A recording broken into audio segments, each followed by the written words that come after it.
Формамды киіп, таңғы 6:30-да подружкама кеттім. Ол сүт беріп жерді, одан құймақпен каша істедім. Айтпақшы, таперден осындай венчигін сатып алдым. Өте керемет. Құймақтарымды бір көрсетіп қояйын. Таңғы шайларын беріп, далаға шықсам, мына сүзбім дайын болып тұр екен құрт істеуге. Биылдыққа бірінші рет құрт істейін деп жатырмын. Сиырымыз жаңадан босанған. Қыздарым, балдарым құртты өте қатты жақсы көреді, және жасағанды да. Құрт жасау білмейтіндер болса, үйреніп алыңыздар. Айранды бір қайнатып, дорбаға 3-4 күнге құйып қоямыз.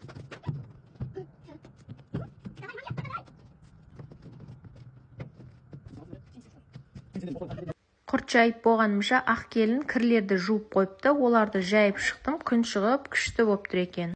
Үйде мен ғана ораза болғандықтан түскі асқа үйдегілерге бауырдан котлет, жанына фри жасадым. Обедті жинап, өзім ораза болғаннан кейін палау қатты жегім келіп, палау бастадым. Блинчик бітіп қапты, құймақты да істейін дедім. Кешке өзімде жеп алайын деп сәбізді турап, сосын күйеуіме звондадым да күріш таусылып қапты. Күріш ала келші десем, басқа тамақ істей берші, ертең істейсің деді. Сонымен жинастырып жыным келді. Не істесем екен деп бастап жатырмын әйтеуір. Барлық нәрсені қуыра берейін дедім, бірақ сорпа ішкім келіп тұрған жоқ. Сорпа істемеймін деп қоямын. Помидордың салатын салып, жақсылап араластырып, сүт құйып қойдым. Холодильникті ашып, не бар енді, не қоссам болады екен деп алсам, мынаның ішінде қабығы ашылған 3-4 картошка тұр екен. Қуырайын дедім да, жоқ, су құйып қойдым ғой, поздно ғой деп сала салдым да, ең оңай макарон ғой деп макарон салып, тұзды салып қозғап, осындай тамақ болды. Бәрімізге ораза қабыл болсын.